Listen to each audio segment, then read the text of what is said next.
Herkese selam, hoş geldiniz. Bugün sizlere yıllarca ilk günkü tazeliğini koruyan, asla bozulma, ekşime olmayan şahane bir yöntemle çok güzel bir salamura yaprak tarifi vereceğim. Daha önce tarifimizi deneyenler memnun kalmıştı. O yüzden mutlaka denemenizi tavsiye ediyorum. Öncelikle pazardan aldığımız yaprakları eve geldikten hemen sonra poşetin içerisine hiç bekletmeden hızlıca tepsiye alalım. Eğer poşetin içerisinde bekletirseniz kendi sıcaklığıyla yapraklarınız kavrulup üzerinde yanıklar oluşabilir. Dolapta bile bekletmeyin. Aysel Sultanım aynı gün salamura yapıyor. Güzel olan yaprakları seçiyor. Kötü olanları atmıyoruz. Onlar tencerenin tabanına serilmek için köşeye ayrılıyor. Yaprak sarması yaparken kullanacağız. Yapraklarımızı seçerken dikkat etmeniz gereken şey yaprağa uzaktan baktığınızda görüntüsü açık yeşil gözüküyorsa demek ki o yapraklar uç yapraklardır. Eğer koyu yeşil ve damarları çok kalınsa o yapraklar yaprak sarması için uygun değildir. Elimizde sıkıştırdığımızda eğer yapraklar eski halini alıyorsa demek ki yapraklar tazedir. Aysel Sultanım yapraklarının saplarını bir hizada olacak şekilde demet yaptı. Burada 1 kilo yaprak var. Geniş bir tencereye demet yaptığımız yaprakları dizelim. Biz aşure tenceresi kullandık. Bu şekilde her tarafı az sonra hazırlayacağımız sıcak suyu görecektir. 10 veya 15 yaprak grubu oluşturduk. Sap kısımlarını hiç kesmeden hazırlıyoruz. Eğer tamamını keserseniz canlılığını kaybeder, çıkarırken yırtılır. Kesmemenizi özellikle tavsiye ediyorum. Bozulmadan uzun süre saklayabilirsiniz bu şekilde. Tencereye 3 litre su dökelim. Annem 3 litre yaptı ama bir miktara arttı. Her tarafı ıslanması için 3 litre su iyi geldi. Bizim sularımız kireçli olduğu için hazır su tüketiyoruz. Hazır su sayesinde erimiyor. Kaynayan suyun içerisine 1 su bardağı iri kaya tuzu ekleyelim. Mutlaka iri, salamuralık kaya tuzu olması lazım. Kesinlikle sofra tuzu kullanmamalıyız. Aksi takdirde salamura yapraklarımız eriyebilir. 1 yemek kaşığı limon tuzu ekliyoruz. İyice karıştıralım. İçindeki tuzlar erisin. Kaşıkla kontrol ediyoruz. Tuzlar eridikten sonra hiç bekletmeden sıcak sıcak tencereye dizdiğimiz taze asma yapraklarının üzerine kepçe yardımıyla her tarafını eşit bir şekilde dökelim. Mutlaka her tarafını eşit bir şekilde dökmeye çalışalım.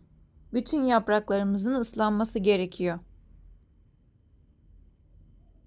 Suyu döktükten sonra kepçenin tersiyle üzerine hafifçe bastırıyoruz. Kapağını kapatıp bekletelim. Suyun soğuması gerekiyor. Yaklaşık 200 saat beklettik biz.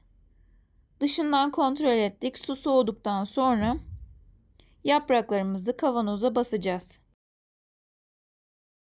Su soğuduktan sonra yapraklarımızı basma aşamasına geçiyoruz. Aysel Sultanım büyük bir kavanoz kullandı. Çok büyük değil, küçük de değil. Eğer küçük veya 1 litrelik cam kavanoza doldurursanız kapakları sıfır, hiç kullanılmamış tercih edin. Aksi takdirde bozulup eriyebilir.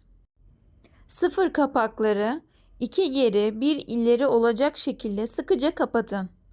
Ters çevirip bir gün öyle bekletin. Ertesi günü düzünü çevirip kilerde saklayın. Güneş görmesin. Yapraklarımız gördüğünüz gibi sapsarı ve çok güzel.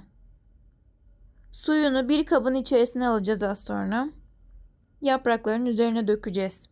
Yapraklarımızı dürüp koyduktan sonra elimizi yumruk yapıp bastıralım.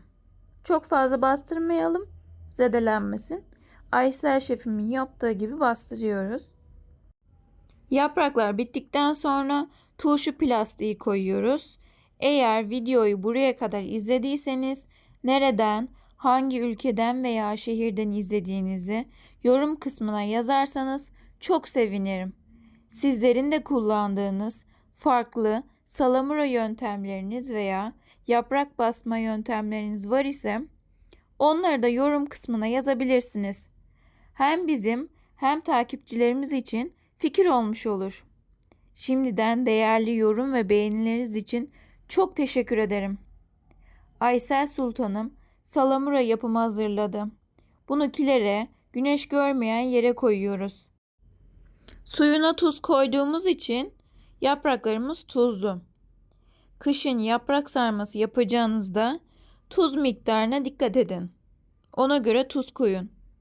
Herkes emek ve malzeme harcıyor. Hakka girmek istemeyiz. Biz bu şekilde bir sene hiç yaprak almıyoruz, bozulmadan tüketiyoruz. Asma yapraklarının saplarını da atmıyoruz. Sarmanın dibine koyuyoruz. Çok lezzetli oluyor. Mutlaka denemenizi tavsiye ederim. Akma ve bozulma olmuyor.